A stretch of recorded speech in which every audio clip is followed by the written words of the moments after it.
మోకాళ్లలో గుజ్జును పెంచి నొప్పిని తగ్గించి సర్జరీని దూరం చేసే freedom walk. TDP, Janasena, BJP పార్టీలు బంపర్ మెజారిటీతో ఏపీలో అధికారంలోకి వచ్చినటువంటి సందర్భంలో ఇప్పుడు అందరి చూపు ఏపీలో ఉన్నటువంటి 5 కోట్ల మంది చూపు అమరావతి వైపు. ప్రస్తుతం నేను అమరావతిలో ఉన్నాను. ఒకవైపు చూస్తే గతంలో చంద్రబాబు నాయుడు గారు, నరేంద్ర మోడీ గారు పూజ చేసినటువంటి హోమం ఇక్కడ మనకు కనిపిస్తుంది. అక్కడ వారు నిల్చుకున్నటువంటి ఆ వెనక ప్రాంతంలోనే ఆ హోమం జరిగినటువంటి ప్రదేశం. మరొక వైపు ఇలా చూస్తే ఆ కారు వెనుకున్నటువంటి ప్రాంతం, అక్కడే ఏదైతే పవిత్ర జలాలను, అనేక నదుల నుంచి తీసుకొచ్చినటువంటి పవిత్ర జలాలను, అలాగే మట్టిని, పార్లమెంటులో ఉన్నటువంటి మట్టిని, అదేవిధంగా యమునా నదికి సంబంధించినటువంటి జలాలను స్వయంగా నరేంద్ర మోదీ గారు ఢిల్లీ నుంచి నేరుగా తీసుకొచ్చి అక్కడ పెట్టి పూజలు చేసినటువంటి పరిస్థితి. నా వెనక కనిపిస్తున్నటువంటి ఈ బిల్డింగ్ స్వయంగా చంద్రబాబు నాయుడు గారు ఈ లోపల ఉన్నటువంటి ఈ మ్యూజియంని నేరుగా నరేంద్ర మోడీ గారిని తీసుకెళ్లి ప్రతి ప్రాంతాన్ని కూడా అసలు అమరావతి రాజధానిని ఎలా ఏర్పాటు చేయబోతున్నాం, ఏ విధంగా ఈ రాజధాని వరల్డ్ క్లాస్ క్యాపిటల్గా మారబోతుంది అనే ఒక విజన్ని ఈ రూమ్లో ఉన్నటువంటి మ్యూజియంలో అందరూ కూడా చూపించారు. అయితే ఇప్పుడు ఒకసారి మనం అక్కడ లాక్ చేస్తున్నారు. లోకల్గా ఉన్నటువంటి నాయకులతో మాట్లాడదాం. ఏంటండి ఇదంతా పగిలిపోయింది, ఏంటి ఇప్పుడు అసలు ఎందుకు మారిపోయింది ఇలా? అమరావతి రాజధాని మ్యాప్ సార్ ఇది. నరేంద్ర మోడీ గారు వచ్చినప్పుడు మ్యూజియం కట్టి ఇది ఎట్టగా ఏంటి డెవలప్ అని చెప్పేసి మ్యూజియం తయారు చేసేసారు.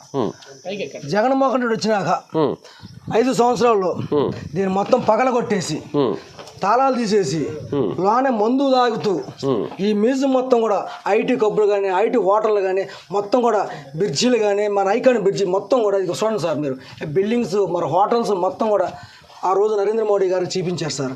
నరేంద్ర మోడీ గారు సూపర్ అని చెప్పేసి కూడా ఆయన మీరు చాలా చక్కగా రాజధాని నిర్మిస్తానికి మీరు సిద్ధంగా ఉన్నారని చెప్పేసి కూడా ఆ రోజు చంద్రబాబు అంటే ఇక్కడ రకరకాల డివిజన్స్ లాగా సపరేట్గా కొన్ని నమూనాలను పెట్టున్నారు, మనం చూడొచ్చు.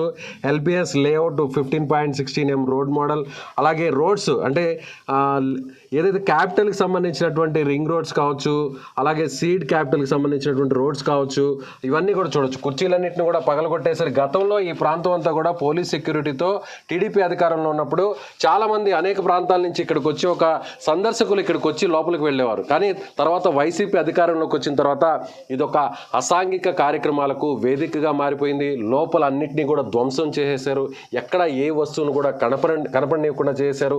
ఆ తర్వాత ఇటీవల కొంతమంది తెలుగుదేశం పార్టీ నాయకులు ఇక్కడికి వచ్చారు. వచ్చిన తర్వాత ఎంపీ అభ్యర్థిగా ఉన్నటువంటి పెమ్మసాని చంద్రశేఖర్ గారిని ఇక్కడ తీసుకొచ్చారు. మీరు తీసుకొచ్చారు? అప్పుడు తీసుకొచ్చాను సార్. తీసుకొచ్చి చూపించారు. తీసుకొచ్చి మొత్తం కూడా చూపించినప్పుడు ఆయన ఒకసారి మీడియా మొత్తం కూడా చెప్పాడు, రాజధాని మ్యాప్ మొత్తం కూడా వైసీపీ నాయకులు మొత్తం ఇక్కడ ఈ మ్యూజియంలో కూర్చొని మందు తాగటి విందని చెప్పేసి ఆయన ప్రశ్నించినప్పుడు అప్పుడు తాళలేదు. అప్పుడు సిఆర్డీ వారు దీన్ని తాళేశారు సార్. రైట్. అట్లా ఒకసారి అక్కడ చూద్దాం. చూడండి ఇక్కడ చూడండి ఏ విధంగా ఈ గ్లాసెస్ అన్నిటిని, అద్దాలని పగలగొట్టేశారో చూడండి.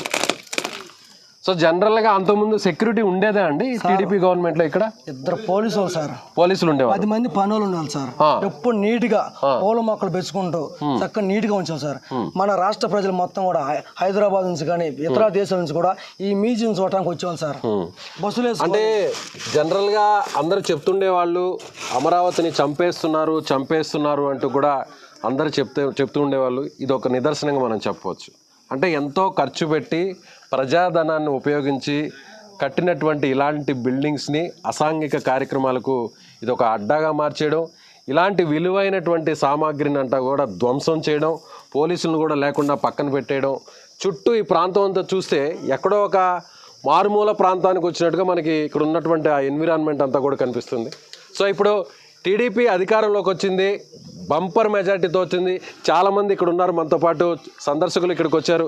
వీరి మాటల్లో చూద్దాం. ఈ ప్రాంతం ఎలా మారిపోతుందండి? మీరు ఎలా మారిపోతుందండి? బ్రహ్మాండంగా మారిపోతుంది. ఒక హైటెక్ సిటీ లాగా మారిపోద్దని మా ఆలోచన. చంద్రబాబు నాయుడు గారు అలాంటి ప్రదేశం చేస్తాడు.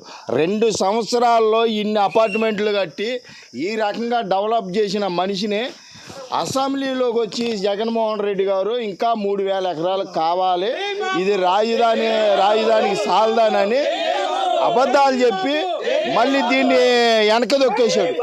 జై జై బాబు, జై జై బాబు, జై జై బాబు, జై జై బాబు, జై జై బాబు, జై బాబు, జై జై అప్పుడు నిర్మానుష్యంగా మారినటువంటి 5 ఏళ్ల కాలంలో ఒక నిర్మానుష్యంగా మారినటువంటి ఏదైతే ఈ అమరావతి ప్రాంతం ఇప్పుడు ఒక్కసారిగా ఊపిరి పీల్చుకుంది. చంద్రబాబు గారు మళ్ళీ సీఎం కాబోతున్నారు. అమరావతి రాజధాని ఎవరు కని విని చూడని విధంగా ఈ రాజధానిని ఆయన ఒక మంచి ప్రపంచ మేటి రాజధానిగా మార్చబోతున్నారంటూ కూడా ఇక్కడ ఉన్నటువంటి సందర్శకులు, అలాగే అమరావతి రైతులు, ఇక్కడ స్థానికంగా ఉన్నటువంటి అందరూ ప్రతి ఒక్కరు కూడా నోట ఒకే ఒక్క మాట వస్తుంది: బాబు వచ్చారు, అమరావతి రాజధాని ఒక ప్రపంచ రాజధానిగా మారిపోతుందని చెప్తున్నారు. ఇది అమరావతి రాజధానికి సంబంధించినటువంటి సుమన్ టీవీ అప్డేట్స్. కెమెరామ్యాన్ లక్ష్మణ్తో విజయ్, అమరావతి నుంచి. సుమన్ టీవీలో మీ పర్సనల్ అండ్ బిజినెస్ ప్రమోషన్స్ కోసం కింది నెంబర్కి కాంటాక్ట్ చేయండి.